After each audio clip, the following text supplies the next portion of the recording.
Welcome to Lighting the Way to Home Ownership, Houses into Homes. I live in Bates Hendricks. My wife and I actually just moved there at the end of June, and we are passionate about that neighborhood. We love our neighbors, and so excited to be here with you guys. Everybody's like-minded here and looking to give back to their community. Just wanted to share a quote from a B.O.B. song this morning. He said, growing up, he had no neighbors, and that's why they called it hood. And so we're kind of here to put the neighbors in the neighborhood, right? No matter what area of town you're in, we're all giving back. We're all trying to rehab our community, whether it be actually a physical property or just the community itself. And so excited that you guys are joining us. I'm going to go ahead and introduce our first speaker. In 2009, world-traveling Indianapolis native single mom Robin Myers bought an abandoned house in a high-crime area of Indy, renovated it through low-cost, high-quality workmanship, and now competes with neighbors to see who has the prettiest yard. Today, she shares with us the story of turning this blight to bright. Please welcome Indy police officer, Armed Forces veteran, retired military policeman, U.S. Army Special Agent, corporate security investigator, Miss Congeniality beauty pageant contestant before Sandra Bullock, middle school and high school cheerleader, professional cheerleader for our Indianapolis Colts. Give it up for the cheerleader cop, Robin Myers.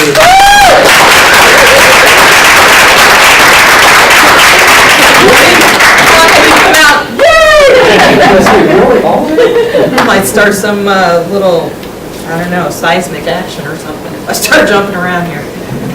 Good morning, everyone. Thank you for coming out and taking time out of your busy schedules. I'm not sure how we're going to do this. Do I just shut this down? Yeah, sorry. Is this what we're doing?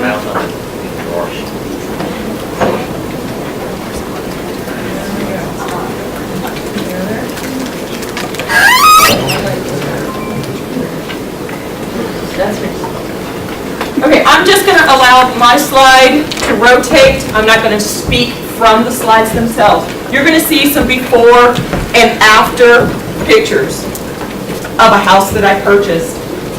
You'll see me doing a little crime fighting in these high crime areas too. It's a little rough out there, I tell you. You got to watch those little girls that are on these bikes that you're going to see coming up. Okay, I'm going to set my timer, and I'm going to go through my notes. But at any time, if you have questions, go ahead and raise your hands.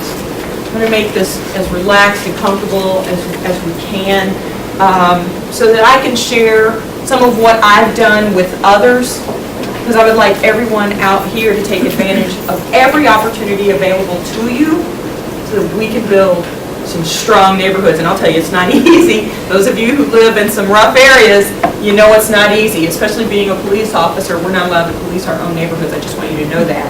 And so it makes it a little tougher for me to want to take action, and I really can't. I have to rely on my wonderful, strong-willed neighbors to take the action, and I'll be right there to support them.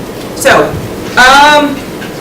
as we've explained, oh, there's me fighting that hardened criminal right there. As we've explained, or as it has been explained, I was an Army Special Agent. I was in the Army for over 13 years. I moved around this nation. I lived in Korea, gave birth to one of my kids over here in Korea.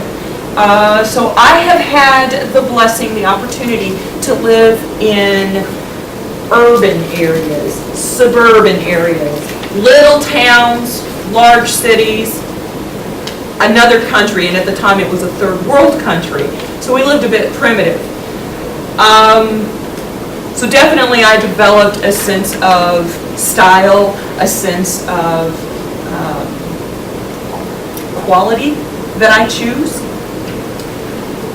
With that sense of style and quality also comes a sense of belonging and responsibility. I'm totally deviating from my notes right now.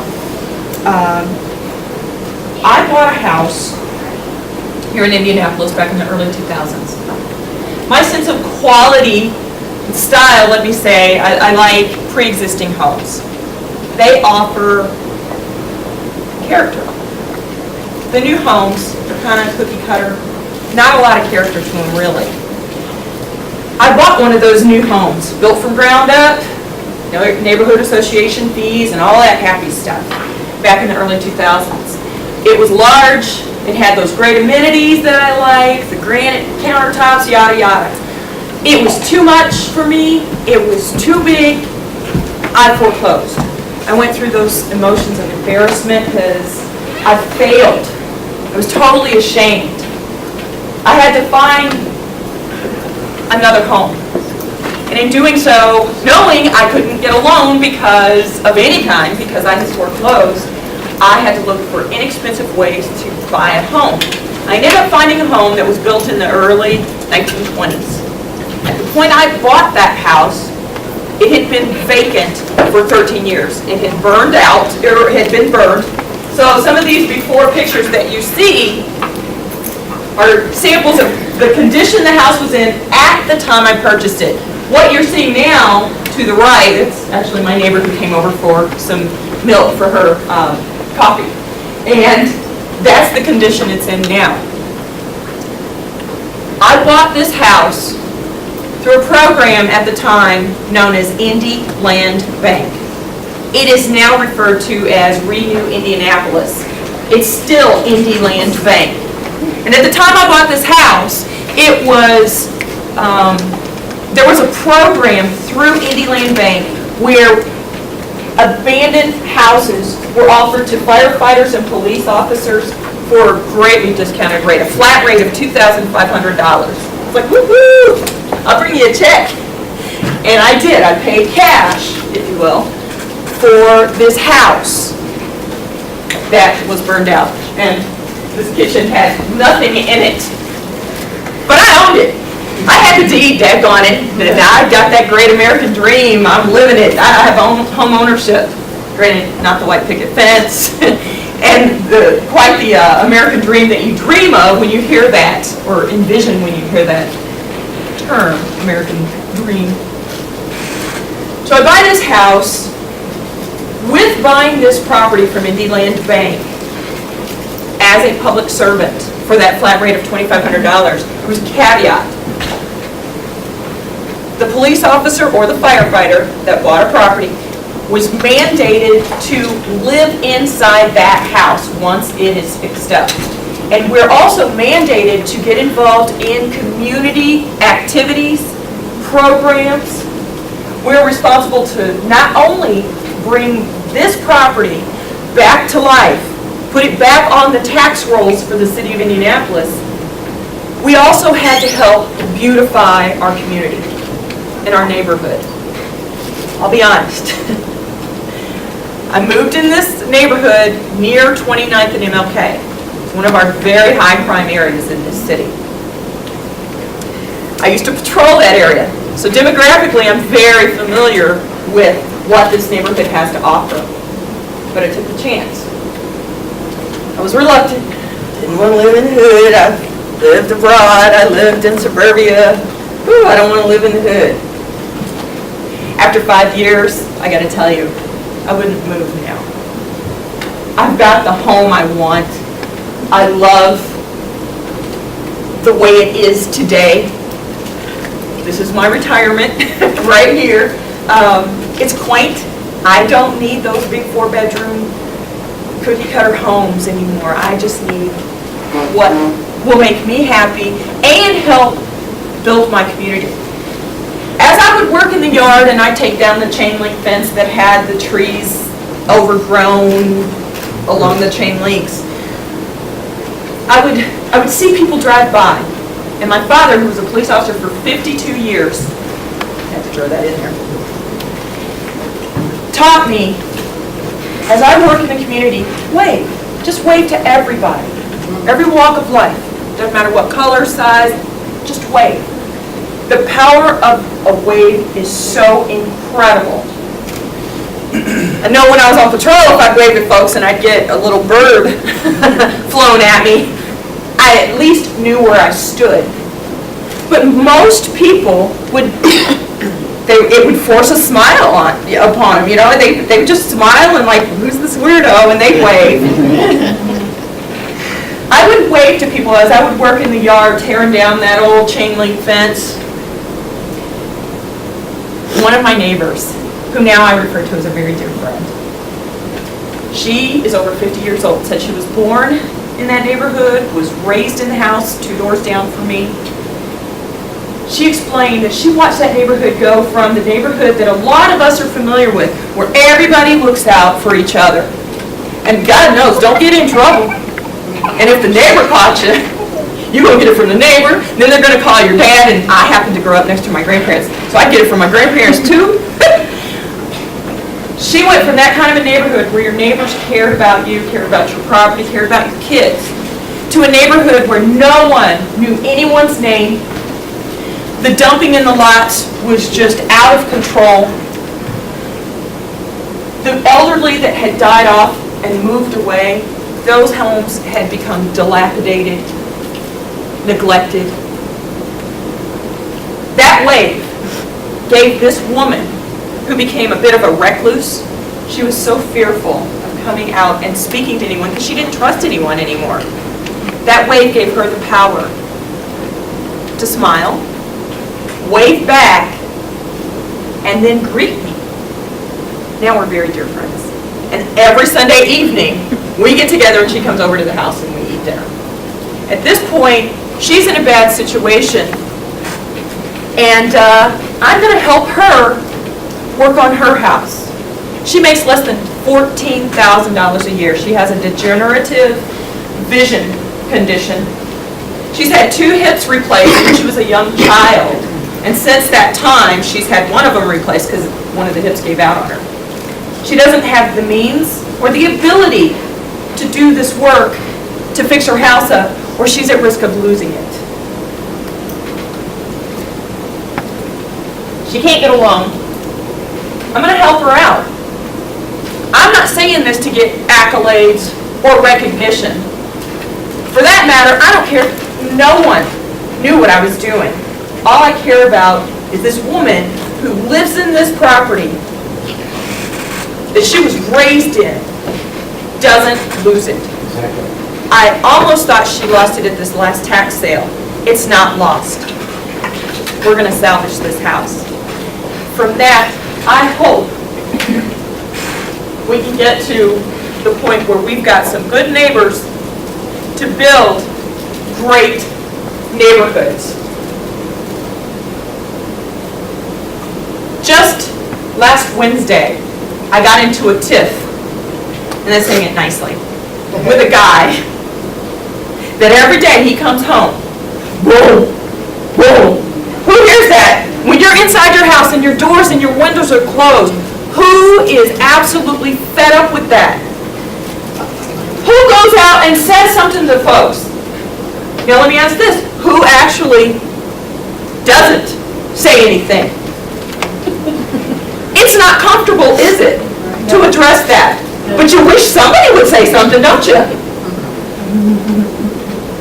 Keep in mind, I'm a police officer.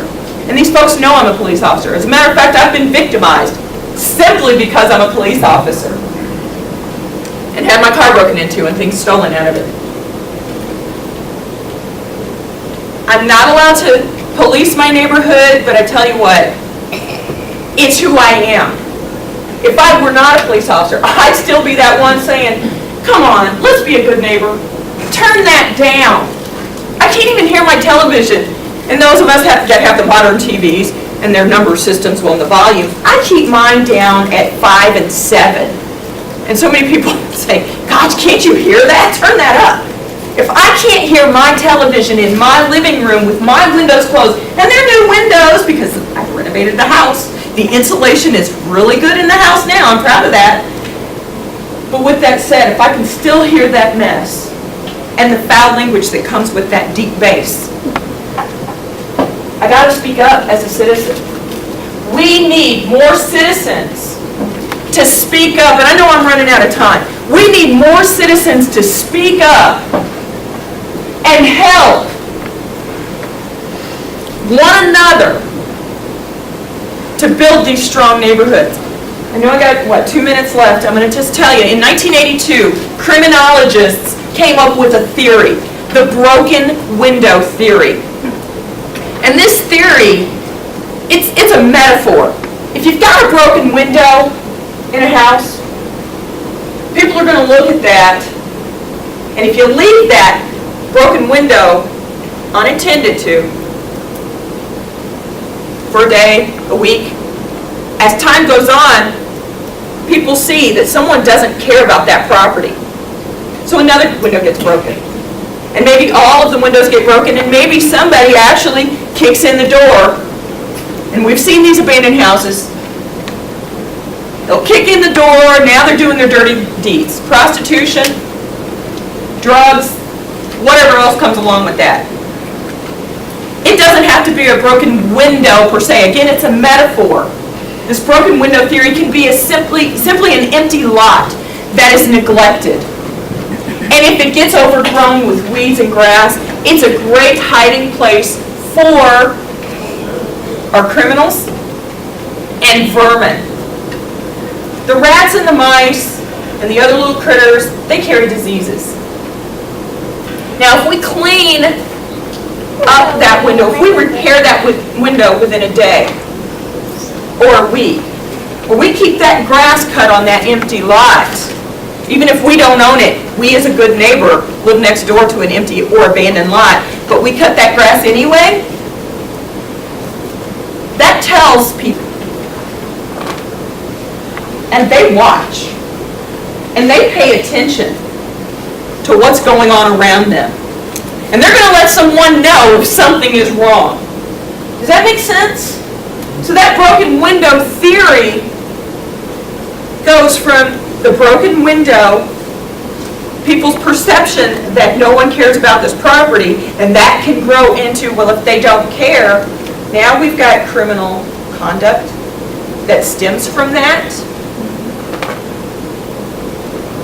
That costs the city more money in taxes because now they've got to come in and clean up the blighted areas that result from those broken windows. But if we can keep those broken windows repaired as they happen, we can keep our property values up, we can give more revenue to the city. None of us want to pay more taxes, but we also understand what it means if our property values increase and we get more benefit from that. Sorry about that. So if we can keep our property values up, send the message to folks that we care about our neighborhoods. Let's buy these properties, fix them up. Let's give people a reason to want to come to our communities, not fear coming to our communities because of the trash and the people hanging out with the loud music and selling drugs. Let's give them a reason to be proud of our city, of our neighborhoods. Let's enjoy where we live. Let's not fear the bullies, and that's the best I can call them. The people with the loud music, the people that are dealing the drugs that we fear, they're bullies. What do we do with bullies? Once you challenge them, what does that do to that bully? It deflates their ego. It knocks them down a notch or two. And when all of us as a community come in and say, we've had it, that bully will fade away. And eventually, they're going to run in fear from us. So this is my little story. It was a blessing in disguise that I foreclosed on my house. I thought, oh my God, world's coming to an end. I'm one of the worst people. I don't want anybody to know I foreclosed. You know what? I shout it to the world now. I foreclosed. And now I have a diamond in the rough. I love it. I am moved because my two daughters over here keep saying, Mom, let's renovate houses. Someone beat me to the punch. Mom, let's renovate houses. You're so good at it. Someone's much better. So down the road, I do intend to buy some other properties, one nearby, and open a bakery so that my up and budding bakery chef, pastry chef here can have a bakery. And I can have a conference center and a bed and breakfast. So I thank you. I didn't even go by my notes. I drafted 5 pages of notes. But I thank you for your time and your patience. If you have questions, I think we're going to hold those until the end. Is that okay? Thank you.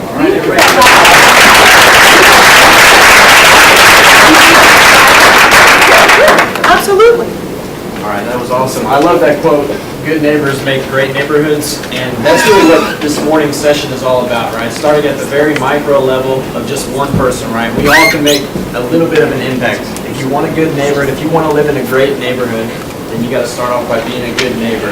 We're going to kind of transition this to a little bit of a bigger level, and then our final speaker, after Cameron, is going to be more of like the practical next steps for you guys. But thank you guys so much for being here, and I'm just going to go ahead and reintroduce our keynote speaker. Her family roots are in the Midwest. Her mom was born and raised in Richmond, Indiana, and her dad in Columbus, Ohio. She moved to Indianapolis in 1980, gave birth to 4 amazing children here.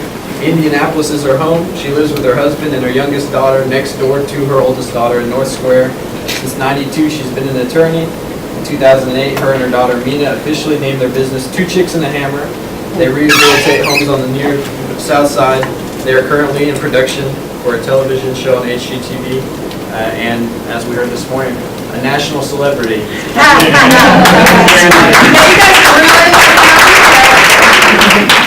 I asked Robin to leave her slides up because this is a broken window. If you go in a neighborhood where you see curbs like that, you know nobody cares. I'm the person in my neighborhood who gets the wheelbarrow and goes all the way down the street. I clean up all the curb muck, and what I can, I throw in the compost, what everything else, I try and throw in the trash. It's a little thing, but everybody can do this. You got kids in your neighborhood, they're wandering around, give them 10 cents, have them clean up the trash, have them clean up the curb muck, have them clean up the broken glass. If you have a problem from the city, what's the name of the app? There's an app on Request Indy. So if you have a problem, like people think our houses are where they're supposed to dump their trash. And it's not the neighbors. It is not the neighbors. It's the landlords. Because we got enough trash dumped, we know what it is. But in any case, use the Request Indy app and send in requests. Did everybody hear what I had to say during the opening? Did everybody hear that? I'm getting a head yes. Do you want to hear it again? No, you don't want to hear it again. My preference would be for you to ask questions. Before I take a question, I want to pimp Renew, because we bought 5 or 6 properties from Renew, all basically at one sitting. We didn't read anything we signed. I'm a lawyer by training, but what we know is we don't get these properties unless we sign, so we're like, we want the properties, we sign. What we learned later is there are income restrictions. We can only sell these properties to people who make a certain amount of money, which is great. I'm not complaining, but it means we have to be really, really, really careful when we rehab a property. You saw what we do. You get all new lumber, all new HVAC, all new electrical, all new plumbing. You get new flooring, new siding, new insulation, new drywall, new windows, new doors, new appliances, new everything. That's tough to do on a shoestring budget. It's just tough.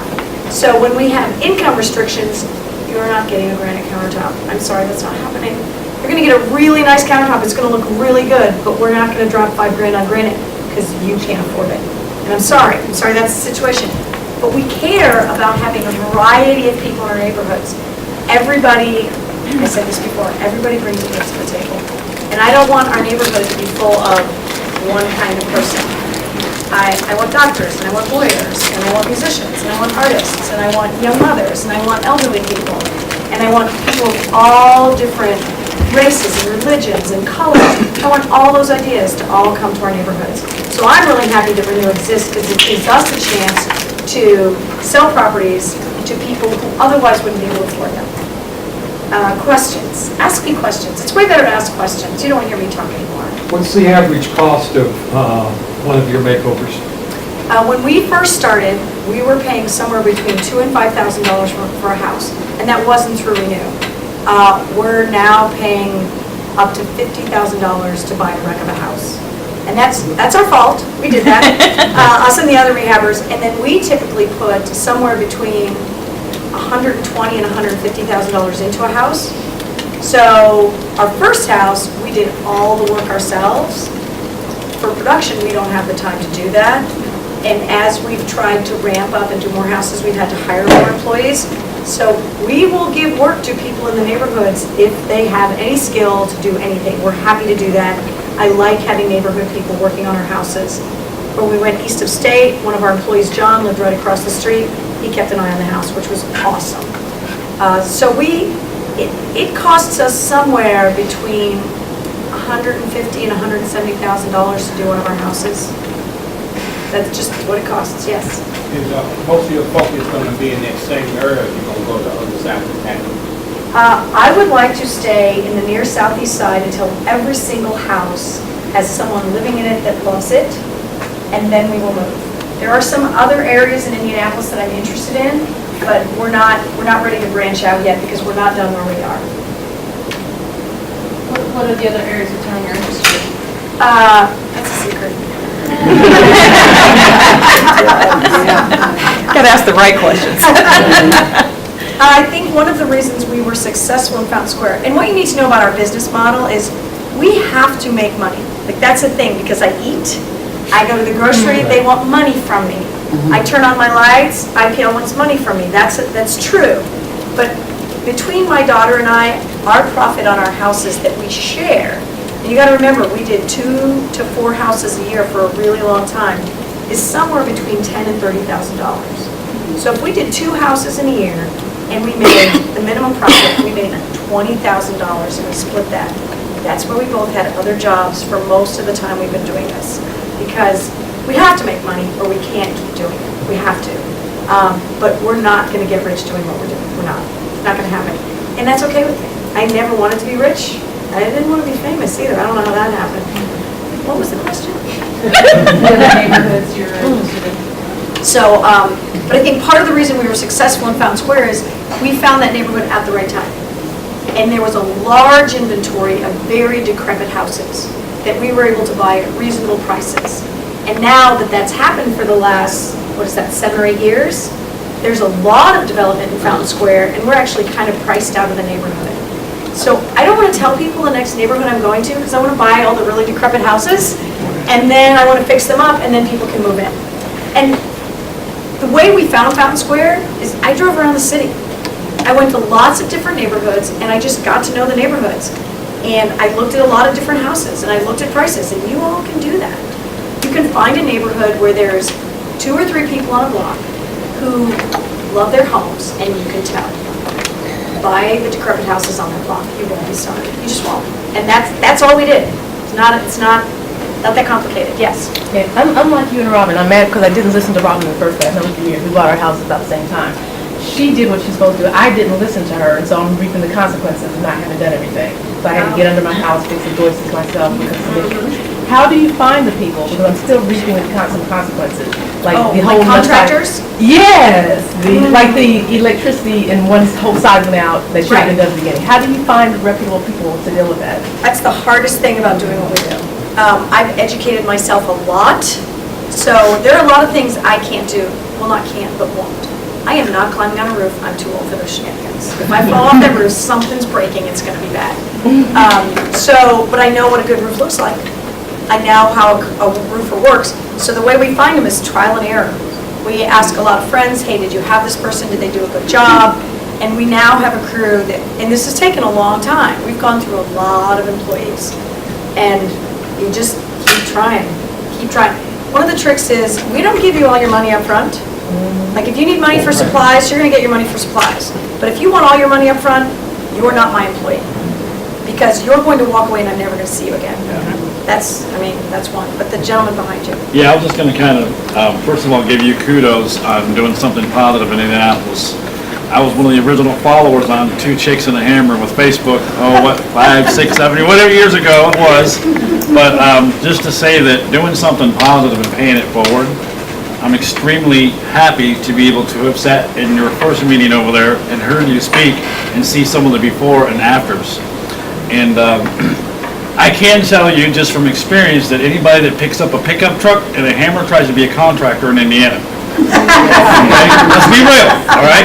I have had friends that are older folks that have been swindled because Joe Blow said, oh yeah, I'm a roofer, I'm a plumber. Well, guess what? Even though you're on Angie's list, don't mean you're legitimate. So like you just said, you'll give them money for supplies, which totally makes sense. And the But supplies. if the job's 20 grand and they want 15 up front, you're not gonna see them, they're gonna be in Barbados. Right. The other thing we've started. Been all over the media, Yeah. we already know. We buy most of our supplies ourselves Right. for almost exactly that same reason. We have a really good relationship with the local Home Depot. For a long time, we were like their 5th largest buyer, which is crazy. I don't know how that happened. Like we got invited to the little breakfast for their 5 biggest buyers. All right, okay. Yes, we're in, because we have a resource in Indianapolis. I don't know if people feel comfortable using this resource or how State in Washington. There are gentlemen there every day who are willing to do this job, who speaks English. Okay, that whittles it down a little. And then I say, who was here first? And they will all point to the guy who was there first, because they all respect that. I don't know where that work ethic, that honesty comes from, but it's a great resource. It's all right. Yes? Would you recommend that neighborhoods work with Renew Indianapolis to help them vet people that are applying for the properties to make sure they don't get things like flippers or? Well, I think Renew already does that, and I don't know if there's an opportunity for that. Renew has a website, so you can look and see what property is available, and if there's a property in your neighborhood and you want to have control over who buys it, buy it from Renew. Right? There isn't really a way to, you guys check and make sure. See, because we're developers. I mean, that's what we are. We're a weird kind of developer, but they sell to us, and there's rules. We have to do it within 18 months. We have to, there's income restrictions on the people who buy it, and Mina has memorized those numbers. My daughter, I don't have them memorized. And so I don't think you really are going to get flippers. I don't think you're going to get people in. I think it's mostly homeowners, isn't it? About 2/3 of our properties are sold or ultimately for homeownership. About half of those or a third of them will